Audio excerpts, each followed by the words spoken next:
Man, just seeing Shu at the state he's in with the declaration at the end to take every last memory. We've known for some time that Shu is pretty close to having nothing left, and the first 5 or so minutes of this episode does a great job at really highlighting that.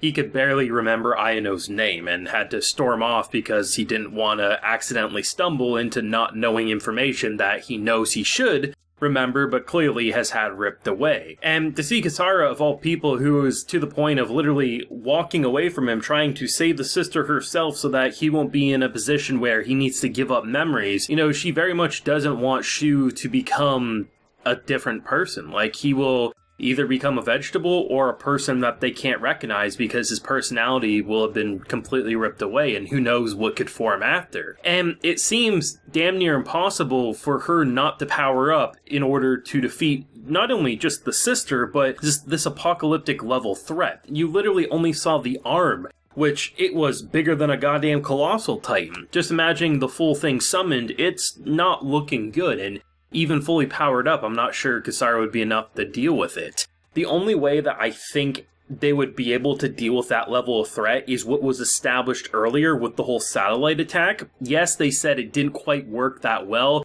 It's 50-year-old tech, they bought it from a mafia who stole it from so-and-so, so it could just need a couple of tweaks, maybe it needs a couple of repairs. But if it can do the damage that they were setting out, the whole idea that everyone outside the city, demon and humans, would probably end up dead from that blast, that seems like the only way they could possibly deal with it, but that's going to take time if they do have to repair it or if they have to wait for a recharge. So the only way to buy time is to power up Kisara, because Best Nun over here isn't looking too hot. Shu can't do much besides fire from an attack helicopter, and I think that's going to be like a fly buzzing around this giant hand.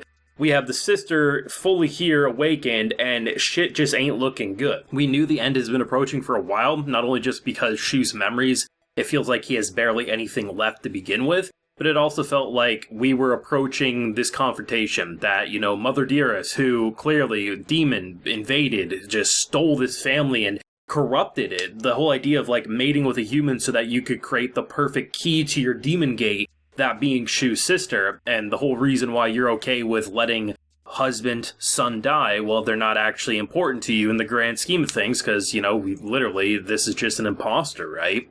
I think it's interesting what they did in this episode around the halfway point where they showed this creature and how it infiltrated every different point in history, and the documented cases from so many different pictures. It's insane how easily something like that could blend in, could have such importance to the world, but under the disguise of a human, has manipulated things to be this demonic. And as soon as this city started getting attacked by demons, that was its new target, its new home and location. The whole idea of why Shu's father was targeted because he started to uncover a little too much. It feels like this was a really well thought out journey, all things considered, and not something that was just because even when I started to really, really love this show, when Shu's character kind of went a complete 180, I was like, holy shit, I didn't expect the whole memory loss thing.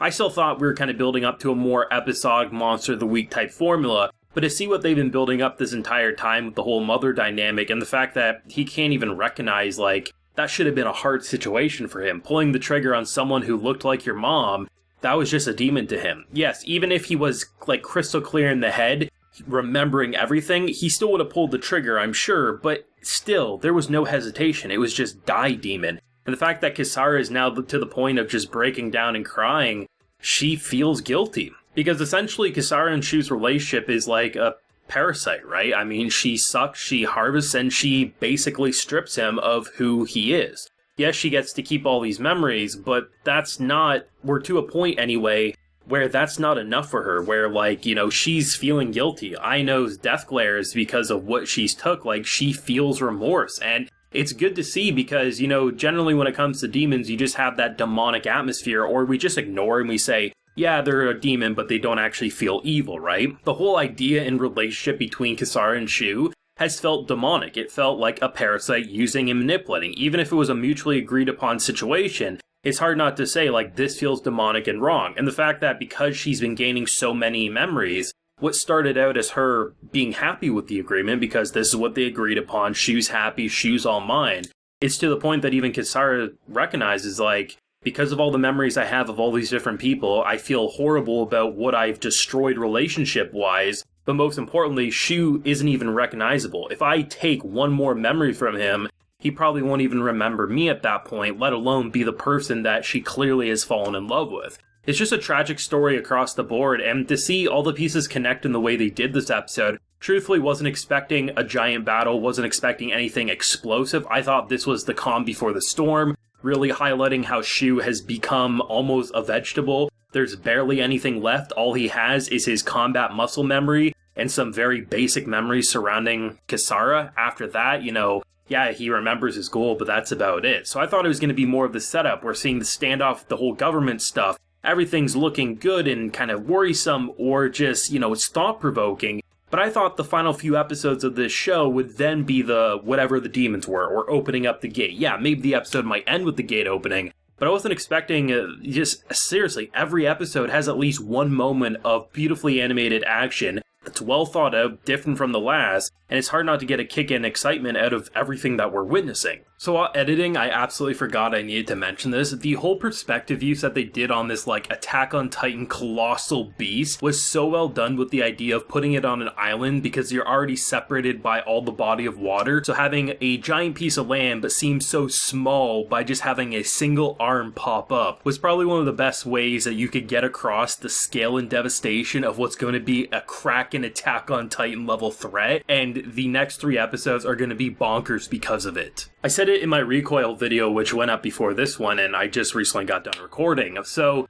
for me to see A1 Pictures just nailing 2 original 13 episode shows, not only of the season, but airing on the exact same day, an hour apart from one another, I really just can't hand it enough that both they feel original in terms of not really feeling the need to compare to other shows with demons or monster hunters and stuff like that. From the whole Amnesia plotline and what they did with Shu here, from Recoil and the whole Chisato storyline over there, that's just, I am very pleased with A1 right now. I really am. The big thing I have is there was a lot of rumblings about this being potentially a split core, meaning there would be another 12 or so episodes potentially after this 13 wraps up.